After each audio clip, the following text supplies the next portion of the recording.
Materi pembelajaran kita hari ini, sejarah Indonesia dalam bingkai karya sastra.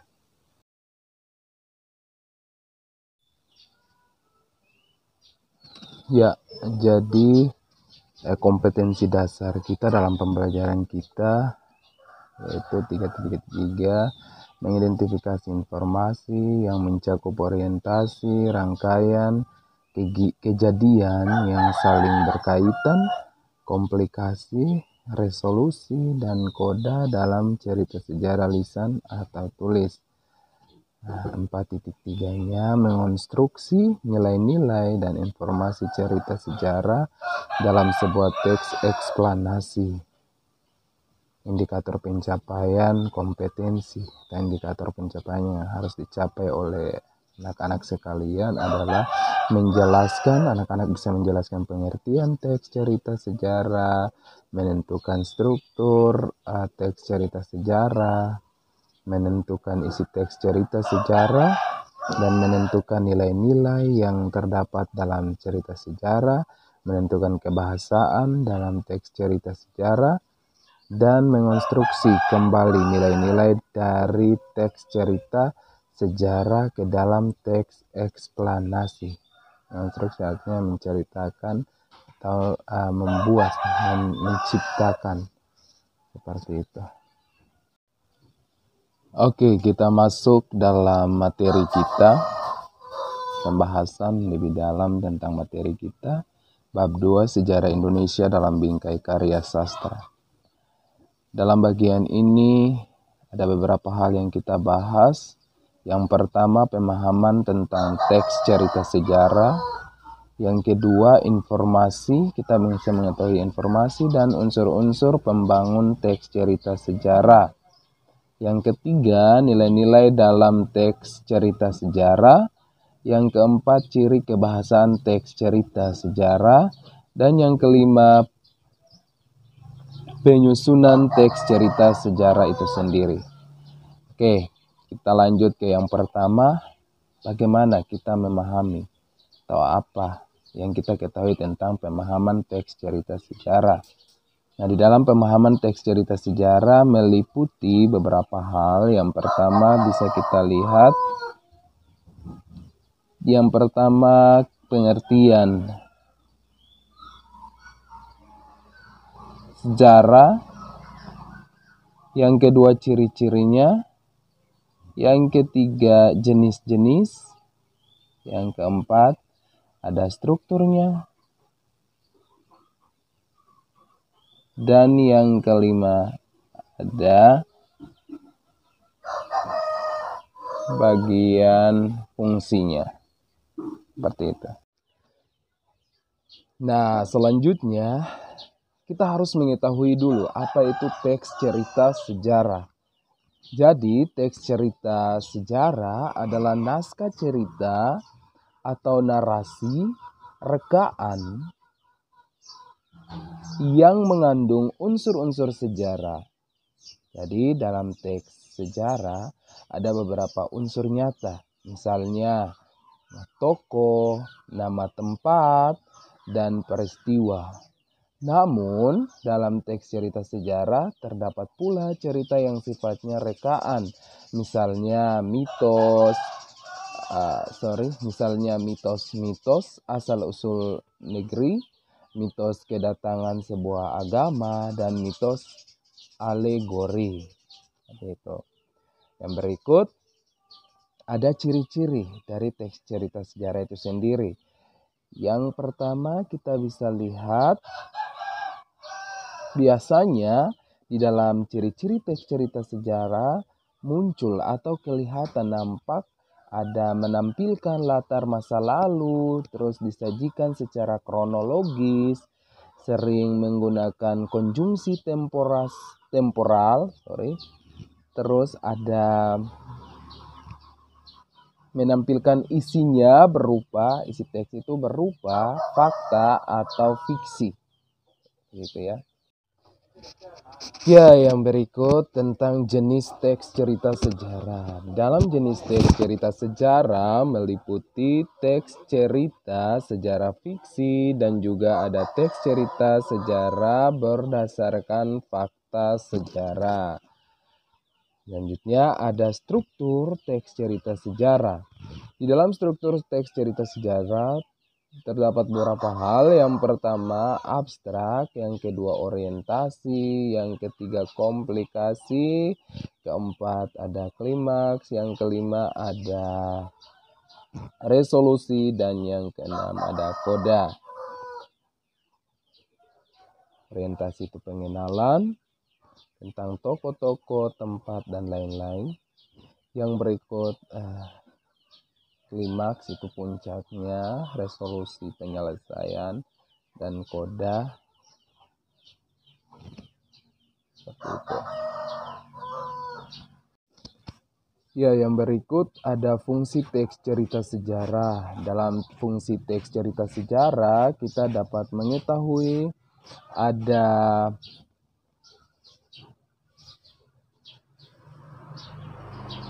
inspiratif, ada edukatif, ada rekreatif, dan ada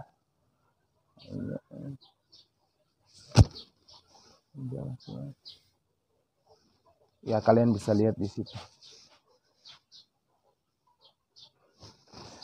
Yang berikut bagian B-nya tentang informasi dan unsur pembangun teks cerita sejarah itu sendiri. Unsur yang pertama ada unsur pembangun teks cerita sejarah, terus ada informasi penting dalam teks cerita sejarah. Ya, yang berikut ada langkah-langkah menemukan informasi penting dalam teks cerita sejarah. Langkah-langkahnya seperti berikut. Yang pertama, kita membaca teks cerita atau novel sejarah dengan saksama. Yang berikut, setelah itu kita mengidentifikasi pokok isi dalam teks cerita atau novel sejarah itu sendiri. Setelah itu kita mencatat pokok-pokok isi dalam teks cerita atau novel sejarah. Nah, tadi Pak Guru ada menyinggung sedikit tentang unsur. Nah, unsur pembangun teks cerita sejarah itu sendiri ada dua. Ya, ada yang pertama unsur intrinsik dan yang kedua ekstrinsik. Unsur intrinsik itu unsur yang membangun dari dalam karya itu sendiri. Nah, kalau unsur ekstrinsik, unsur yang membangun dari luar. Nah, unsur yang membangun dari dalam itu apa saja? Nah, unsur intrinsik itu meliputi yang pertama ada tema, yang kedua ada amanat, ada tokoh atau penokohan, ada sudut pandang, latar, dan alur. Kalau begitu Pak Guru, unsur ekstrinsik itu meliputi apa saja? Nah, unsur ekstrinsik meliputi kebesaran pemerintahan, ada corak penceritaan, ada unsur keagamaan, ada unsur politik, unsur ekonomi, dan unsur sosial. Nah, selanjutnya ada nilai-nilai dalam teks cerita sejarah. Pak Guru, nilai-nilai itu apa saja? Oke, yang pertama ada nilai moral, terus kepahlawanan, ada nilai religius atau keagamaan itu sendiri, ada nilai budaya, dan nilai sosial. Pak Guru, novel sejarah itu apa? Oke, novel sejarah adalah menceritakan tentang fakta kejadian masa lalu yang menjadi asal mula atau latar belakang terjadinya sesuatu yang memiliki nilai kesejarahan, bisa bersifat naratif, deskriptif, dan disajikan dengan daya khayal, pengetahuan luas dari pengarang itu sendiri. Nah, Pak Guru, ciri-ciri novel sejarah itu bagaimana? Oke, ciri-ciri novel sejarah itu meliputi ada bentuk teks orientasi terstruktur, sering menggunakan konjungsi temporal, berisi fakta, ada urutan peristiwa, terus menggunakan kata ganti, dan menceritakan fakta masa lalu. Ya, jika ada yang masih bingung dengan tadi penjelasan tentang jenis-jenis cerita novel sejarah. Maka jenis teks cerita novel sejarah ini yang pertama, cerita sejarah novel sejarah berdasarkan fakta sejarah. Nah, teks cerita yang disusun berdasarkan fakta sejarah, tokoh dalam cerita benar-benar ada, latar belakang dan kronologis yang diceritakan. Nah, dalam penulisan biasa dibumbui atau terdapat atau ada penambahannya unsur-unsur sastra seperti dialog, membuat cerita semakin menarik untuk dibaca. Gitu ya. Terus ada juga teks cerita sejarah fiksi, merupakan sejarah fiksi yang mengambil latar peristiwa sejarah masa lalu. Nah, tokohnya bersifat fiktif, namun latar dan waktu peristiwa sejarah yang dipakai berupa fakta sejarah. Oke, contohnya kalian bisa lihat yang tertera di slide ya. Oke, selanjutnya struktur teks cerita novel sejarah. Tadi Pak Guru sudah menyinggung ya, tapi ini lebih mendetail lagi. Jadi, di dalam struktur teks cerita novel sejarah ada terdapat 6 hal. Yang pertama, ada abstrak. Pak Guru, abstrak itu apa? Oke, abstrak adalah ringkasan atau inti cerita, pengenalan singkat tempat atau toko, bersifat opsional atau boleh ada boleh tidak, begitu. Boleh ada boleh tidak. Nah, yang kedua ada orientasi. Kalau orientasi kalian sudah tahu ya, dari materi-materi kita dari kelas 10 sampai kelas 12 ini kalian sudah tahu. Orientasi adalah pembuka teks cerita sejarah atau pengenalan tokoh, pengenalan latar waktu, suasana, penokohan. Nah, yang ketiga ada komplikasi. Komplikasi adalah tahapan ini berisi urutan kejadian sebab akibat. Jadi bagian ini menceritakan tentang sebabnya apa, akibatnya apa, begitu. Yang keempat ada klimaks. Nah, klimaks itu sendiri merupakan puncak konflik dalam sebuah teks cerita sejarah. Artinya puncak permasalahan yang diceritakan di dalam cerita itu. Cerita novel sejarah itu sendiri. Yang kelima ada resolusi. Nah, resolusi merupakan suatu keadaan ketika konflik terpecahkan dan menemukan penyelesaiannya. Yang keenam ada koda. Koda atau amanat ya. Nah, bagian ini merupakan bagian akhir dari sebuah teks cerita sejarah yang menyuarakan pesan moral. Oke, yang berikut penjelasan tentang fungsi teks cerita novel sejarah. Seperti Pak Guru menyinggung di awal ya. Oke, di dalam fungsi teks cerita novel sejarah ada 4 bagian. Yang pertama, fungsi rekreatif. Fungsi rekreatif merupakan cerita sebagai sarana rekreasi. Pembaca merasa terhibur setelah selesai membaca cerita tersebut. Jadi di bagian rekreatif ini, setelah kita bertindak sebagai pembaca, kita selesai membaca, kita merasa terhibur dengan cerita yang kita baca. Nah, yang kedua ada fungsi inspiratif. Di bagian fungsi inspiratif, ini cerita memberikan inspirasi untuk menumbuhkan ide-ide kreatif pembaca. Nah, inspirasi muncul setelah pembaca menyimpulkan amanat dalam teks cerita. Seperti itu ya. Yang ketiga ada fungsi instruktif. Nah, dalam fungsi instruktif, teks cerita dapat digunakan sebagai salah satu alat bantu dalam pembelajaran dengan merekonstruksi sejarah dari sudut pandang yang berbeda. Yang keempat ada fungsi edukatif. Nah, teks cerita sejarah dapat memberikan pembelajaran hidup bagi pembaca dengan mengambil teladan dan perilaku atau watak tokoh dalam teks cerita yang diterapkan dalam kehidupan sehari-hari.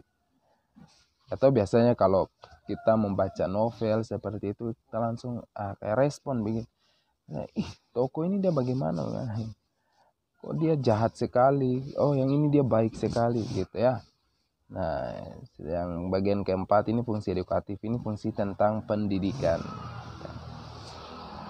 Oke, yang berikut ada identifikasi nilai-nilai dalam teks cerita sejarah. Nah, nilai yang bersifat positif adalah sesuatu yang bermanfaat bagi kehidupan manusia.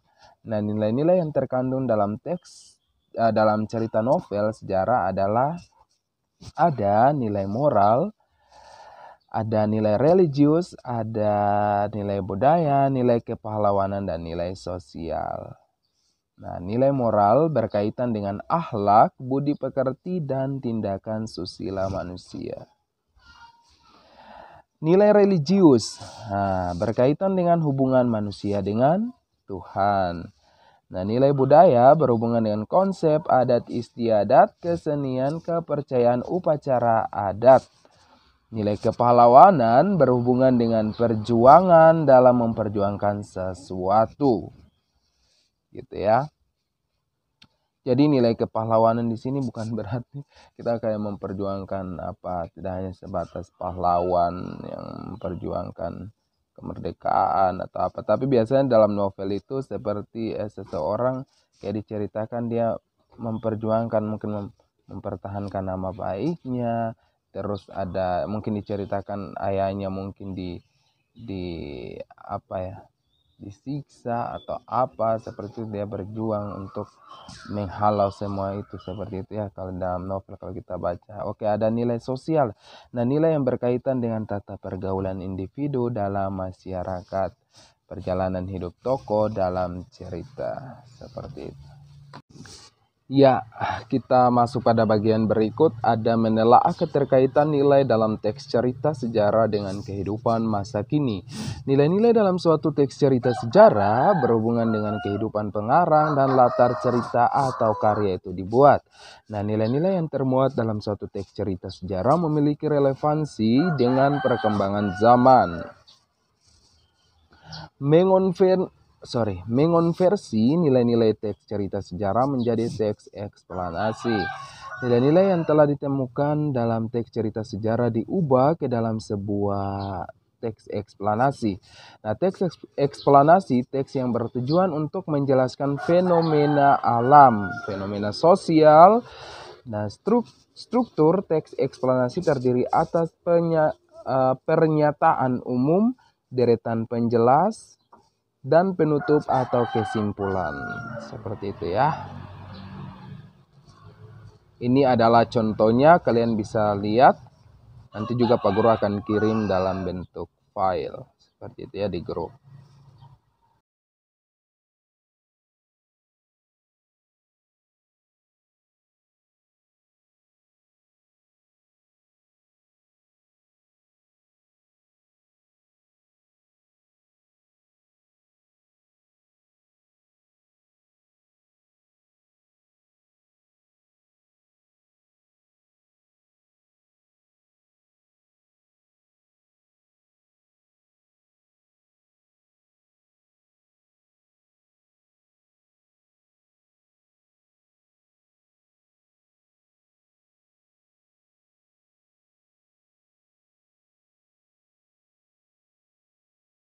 Nah, untuk tugas nanti penjelasannya di grup WA.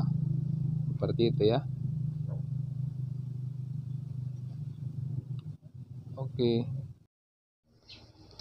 Oke, jadi nanti Anda bisa mendapat informasi atau menambah wawasan Anda dengan yang ada di sebelah sini. Gitu ya. Oke, materi kita sampai di sini. Semoga apa yang Pak Guru jelaskan bisa Anda paham, terus bisa mengerjakan tanggung jawab Anda. Seperti itu, ada tugas yang diberikan, tolong, mohon diselesaikan. Seperti itu. Jangan tanggung-tanggung lah. Gitu. Terima kasih, sampai jumpa di pembelajaran selanjutnya. Tuhan Yesus memberkati. Tetap semangat walaupun ya keadaan kita belajarnya seperti ini. Pasti kalian juga mau paham, ada yang kurang paham, bahkan ada yang tidak sama sekali tidak paham. Tapi ya usahakan ya kita belajar dalam situasi seperti ini, kreatiflah seperti itu.